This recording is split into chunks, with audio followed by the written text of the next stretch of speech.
예장 합동총회 중경기노회가 100여 편의 설교를 표절한 목사에 대해 강도권 6개월 정지 판결을 내린 반면 설교 표절 사실을 밝힌 부교역자는 영구 정직 판결을 내려 논란이 일고 있습니다.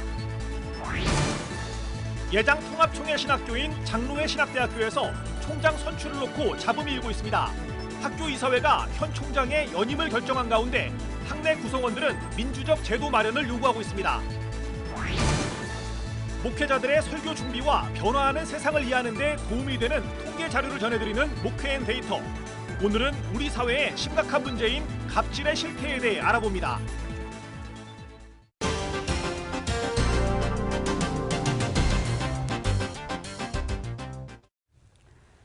여러분 안녕하십니까? CBS 뉴스입니다. 대한예수교장로회 합동총회 중경기 노회에 속한 한 목회자가 100여 편이 넘는 설교를 표절해 노회로부터 설교를 할 수 있는 권한인 강도권을 6개월간 정지당했습니다. 그런데 해당 노회 측은 담임 목사의 설교 표절 사실을 밝힌 부교역자에 대해선 영구 정직 판결을 내려서 교인들이 크게 반발하고 있습니다. 송주열 기자의 보도입니다. 지난 2016년 11월 분당 우리교회 이찬수 목사의 기본으로 돌아갑시다라는 제목의 설교입니다. 두나미스라는 단어는 영어 단어 다이나마이트의 어원입니다. 바울이 위대한 사도가 될 수 있었던 것, 그는 다이나마이트와 같은 파괴력을 가진 복음의 능력을 경험했다는 거예요. 2019년 7월 과천 A교회 서모 목사 설교입니다. 설교 본문은 물론 제목과 예시, 강조할 때 주목을 쥔 모습까지 앞서 소개한 이찬수 목사의 설교와 똑같습니다. 두나미스. 여러분, 이 두나미스는 다이나마이트에서 어원이 왔다고 말씀드렸습니다. 무슨 말입니까? 여러분, 바울은요, 그가 위대한 사도가 될 수 있었던 것은요, 다이나마이트 같은 파괴력을 가진 복음의 능력을 경험했기 때문이라는 거예요. 이찬수 목사의 또 다른 설교입니다. 5년 동안 이 모소 대나무가 뭘 하는가 알아보니까 위로 이 대나무가 뻗어나기보다는 모소 대나무라는 생소한 소재를 설교에 활용했는데 소 목사 역시 같은 예를 들어 설교를 전개합니다. 이 모소 대나무가 이 4년 동안 무엇을 하는가입니다. 위로 뻗어나기보다는요. 예장 합동 중경기노회 재판국은 최근 설교 표절 논란을 빚은 과천 A교회 서모 목사가 103건의 설교를 표절, 복제했다며 강도권 6개월 정지와 6개월 설교 클리닉 수료를 명령했습니다. 그러나 A교회 일부 교인들은 서 목사에 대한 징계 수위가 가볍다며 총회에 상소했습니다. 무조건 목사님은 감사만 주면 된다라고 그런 게 너무 심한 것 같아요. 그러다 보니까 자정이 안 되는 거예요. 설교 표절로 재판을 받는 중에도 표절을 하는데 그게 강도권 정지 6개월. 근데 그것도 강도권이라니까 정지라는 것은 이 노예 헌법에도 없거든요. 정직함이 생명이나 다름없는 목회자가 설교 복제, 표절을 한 것을 두고 담임 목사로 인정할 수 없다는 교인도 있습니다.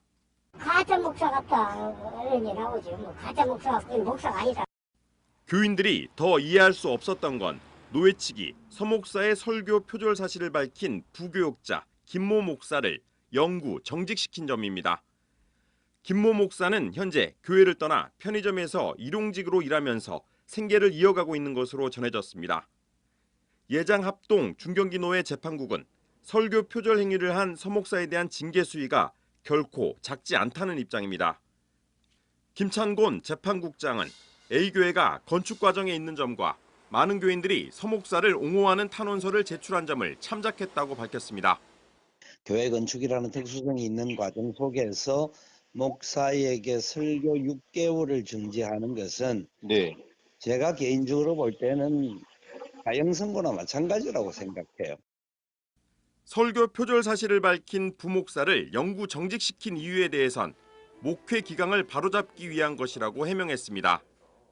담임 목사의 죄를 지적을 하고 자기가 뒤에 앉아서 계속 무언가를 조종하듯이 하고 막 목사에 대해 엄포하고 막 이런 부분들은 목사로서의 윤리적인 문제가 있는 거예요. 서모 목사를 만나기 위해 과천 A교회를 찾았습니다. 그러나 서 목사는 언론 인터뷰를 거부했습니다. 교회 반대하시는 분들의 입장을 지금 대변해서 이야기를 했기 때문에 거기에 대해서 저희는 언론을 만나서 이야기를 하지 않겠다라는 것을 저한테는 얘기를 해주셨고. 현재 과천 A교회는 담임 목사의 설교 표절 사건 이후 300가정 가운데 120여 가정이 교회를 떠난 것으로 알려졌습니다. 한편 설교 표절로 물의를 일으킨 서모 목사와 이를 재판한 재판국장 모두 예장합동총회 내 목회자 모임인 교회갱신협의회 회원인 것으로 알려졌습니다. CBS 뉴스 송주열입니다. 예장통합총회 신학교인 장로회 신학대학교에서 총장 선출을 놓고 잡음이 일고 있습니다.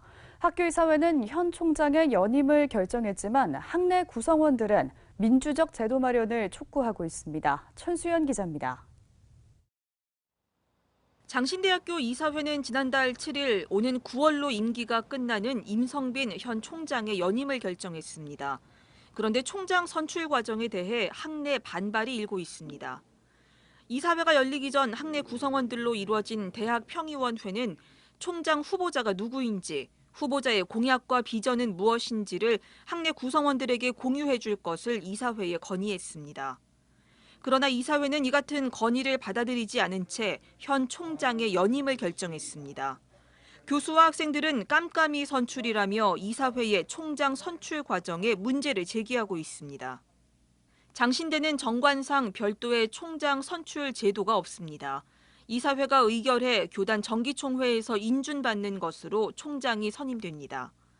장신대 한 교수는 총장 선출에 있어 명문화된 의견 수렴 과정은 없지만 교수회의 의견을 묻는 등 일종의 공청 과정을 거쳐왔다면서 이번에는 이마저도 없었다고 말했습니다. 차기 총장 출마를 준비하던 일부 교수들의 입장에선 기회조차 주어지지 않았다며 기회의 공정성을 문제 삼았습니다. 학생들은 총장 선출 제도가 시대적 민주주의의 수준을 반영하지 못하고 있다며 제도 개선을 촉구하고 있습니다. 이에 대해 학교 이사회는 현 총장의 연임을 물은 뒤 부결되면 총장 인선위원회를 구성해 진행하기로 했지만 연임건이 과반수를 넘어 현 총장을 차기 총장으로 선임했다고 설명했습니다. 또 인선위원회를 구성해 구성원 의견 수렴 절차도 가질 계획이었지만 현 총장의 연임이 결정되면서 그럴 기회를 드리지 못하게 됐다고 덧붙였습니다. 그러나 논란이 계속되자 임성빈 총장이 기득권을 내려놓겠다며 교수와 학생들을 진정시켰습니다. 임 총장은 교수들에게 서신을 보내 이사회의 총장 선임 결정을 제고해 줄 것을 건의하겠다고 밝혔습니다. 장신대 이사회는 다음 달 9일 열립니다. 이사회 관계자는 이와 관련해 아직 구체적으로 이야기된 것은 없다면서 다음 달 이사회 모임에서 총장 선임을 원점에서 재검토할지 여부를 논의할 것이라고 전했습니다. CBS 뉴스 천수연입니다.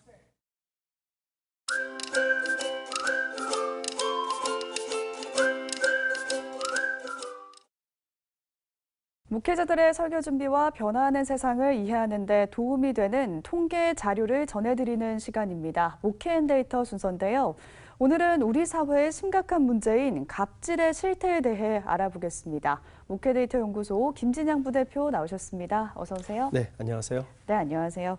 참 많은 갑질 사건들이 언론을 통해서 보도되고 있는데요. 네. 실제로 사람들은 이 갑질에 대해서 어떻게 생각하고 있었습니까?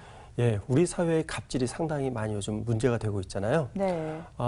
국무총리실에서 조사한 갑질 국민의식 조사가 있었는데요. 거기에서 보면 최근 1년에 갑질당한 경험이 있느냐 물어봤더니 29%가 있다고 얘기해요. 그러니까 10명 중에 3명이 갑질을 실제로 당한 경험이 있다고 그러죠. 예. 상당히 높은 수치인데 더 심각한 거는 우리 사회의 갑질을 심각하다고 생각하는 사람의 비율이 무려 86%나 된다는 거예요. 그러니까 우리 사회의 대부분의 사람이 우리나라 사회에서 갑질 문화가 굉장히 심각할 정도로 악화돼 있다 이렇게 생각하고 있는데요.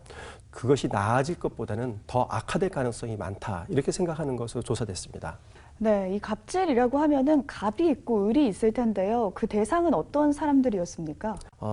을이 되는 사람이 누구일 것 같냐라는 질문을 했더니 아르바이트생이 51%가 나왔어요. 네. 그다음에 하청업체가 51%, 콜센터 직원이 47%, 아파트 경비원이 45%가 나왔습니다. 그러니까 이런 사람들의 특징이 뭐냐면 비정규직이거나 알바거나 이런 사람들이잖아요. 그러니까 사회 경제적인 약자에 위치해 있는 사람들이죠. 이런 갑질이 발생하는 원인도 궁금한데요. 국민들은 어떻게 생각하고 있었나요? 예, 갑을 관계로 구분짓는 요소가 뭐냐라고 질문했더니요. 높은 직급 지위가 갑을 관계를 구분짓는 요소다라고 응답한 비율이 63%, 사회적 지위다라는 비율이 58%, 높은 연봉이다 가 50%가 나와요. 그러니까 사회적 지위나 권력, 돈 이게 우리나라 사회에서 갑과 을을 발생시키는 요인이라고 얘기를 하는 거죠. 네. 그러니까 이런 분들 사회적으로 남들을 지배하는 위치에 있는 분들이 어떤 권위의식을 갖고 있는 것이 갑질 발생의 원인이라고 응답하는 비율도 37%나 나오고요. 또한 좀 특징적인 거는 무려 19%의 응답자들은 갑질 발생 원인으로 가해자에 대한 처벌 부족을 이야기하고 있어요. 그러니까 이 갑질 문화가 있을 때 그거를 정부나 사회에서 처벌했을 때 갑질이 줄어들 수 있는데 그런 게 없기 때문에 갑질 문화가 더 만연해지고 있다고 얘기하고 있고요. 그러니까 갑질 문화를 개인적인 문제로 치부할 게 아니라 사회적인 문제로 여기고 사회적으로 대처해야 된다. 이런 생각들을 하고 있습니다. 이렇게 갑질 얘기를 하다 보니까 떠오르는 사건이 있는데요. 최근에 한 아파트 경비원이 입주민의 갑질로 자살하는 사건이 있었잖아요. 그렇죠. 실제로 이 아파트 경비원들의 근로 여건을 살펴보셨다고요. 네. 아파트 경비원의 우선 근로 계약 기간을 봤더니요. 6개월 미만 계약이 31%나 나옵니다. 그러니까 6개월 미만 계약 기간이 6개월 미만이란다면 아파트 경비하시는 분들은 늘상 해고의 불안을 늘 안고 사는 이제 그런 분들이라고 볼 수가 있겠죠. 그렇겠네요. 네, 그리고 실제 하고 있는 업무를 봤더니요. 아파트 경비원이 본연의 업무인 방범 안전점검에 대한 업무는 31%밖에 되지 않고 나머지 69%는 분리수거나 청소 등의 경비원 본연의 업무가 아닌 업무를 수행하고 있어요. 네. 근데 경비원들이 본연의 업무가 아닌 거를 하고 있는 이유는 그걸 거부하면 해고당하기 때문에 그걸 거부하지 못하고 있는 상황이죠. 실제 근무하는 형태를 보면요. 하루 24시간 근무하고 그 다음날 24시간을 쉬는 날이에요. 근데 24시간 근무할 때에 하루에 8시간의 휴식 시간을 보장을 해줘야 됩니다. 그런데 그 휴식 시간에 아파트 경비원들이 근무하는 장소에서 있다 보니까 사실상 휴식을 취하지 못하는 형태가 돼요. 휴식을 아파트 경비원들이 근무하는 곳에서 취한다는 그렇죠. 거죠? 네, 그렇게 되는 비율이 45%나 나타나고 있습니다. 그래서 이런 아파트 경비원들이 실제 법에서 보장한 휴게 시간을 제대로 보장받고 있지 못하다는 게 이제 문제점으로 드러나고 있습니다. 우리 사회에 심각한 갑질 현상이 주는 시사점이 있다면 어떤 것들이 있을까요? 우리가 흔히 억울하면 출세라는 얘기를 하잖아요. 이 이야기는 을에서 갑이 되기 위해서 네가 출세를 해라라고 하는 이야기입니다. 그러니까 갑질 문화를 개인적으로 해결하라는 그런 얘기가 되는데 앞에서 저희가 그 조사 결과를 보면 갑질은 개인적인 문제가 아니라 사회적인 문제라고 좀 봤습니다. 따라서 네. 사회적으로 대처를 해야 되는 거죠. 이 사회적인 대처하는 데에 저희 기독교인들이 좀 더 그런 공적 의식을 가지고 적극적으로 대처를 하고 그리고 기독교인 가운데 갑에 위치해 있는 분들이 을에 있는 분들을 좀 더 인격적으로 대하고 그분들을 동등한 존재로 여기는 이런 평등한 의식을 저희가 함양할 때에 저희가 좀 더 바람직하고 그리고 아름다운 그런 갑에 위치해 있는 기독교인들이 될 수 있다고 생각이 됩니다. 예, 오늘 말씀 잘 들었습니다. 지금까지 세상과 교회의 흐름을 통계로 살펴봤습니다. 목회데이터 연구소 김진양 부대표 함께했습니다. 고맙습니다.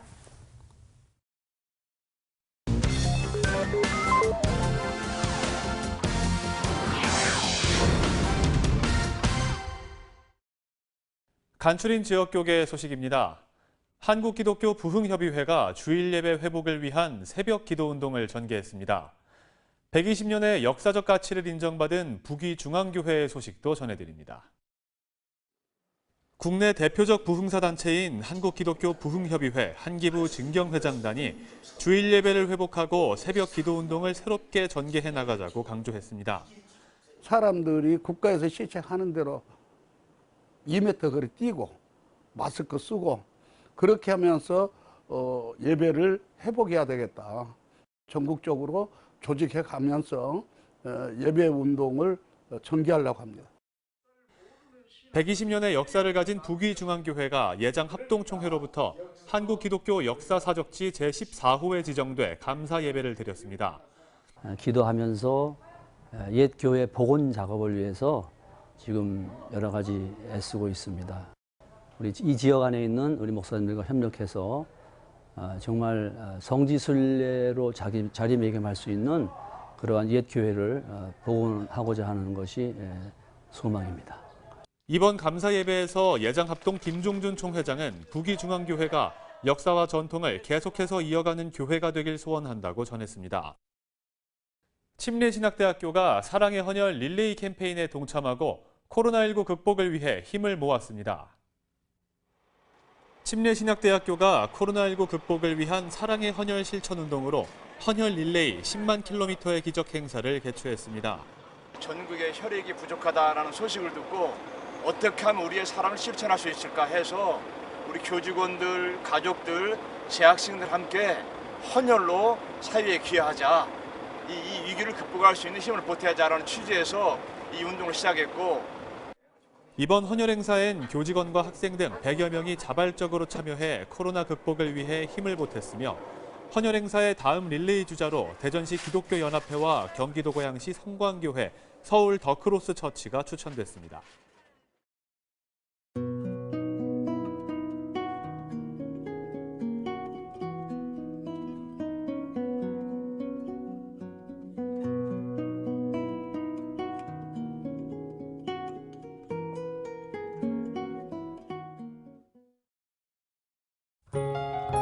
내일은 전국이 대체로 맑은 가운데 폭염특보가 발효된 남부지방 일부 지역은 체감온도가 33도 이상으로 올라 매우 덥겠습니다.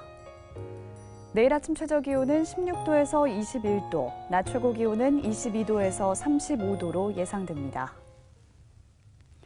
이상으로 뉴스를 마칩니다. 함께해 주신 여러분 고맙습니다.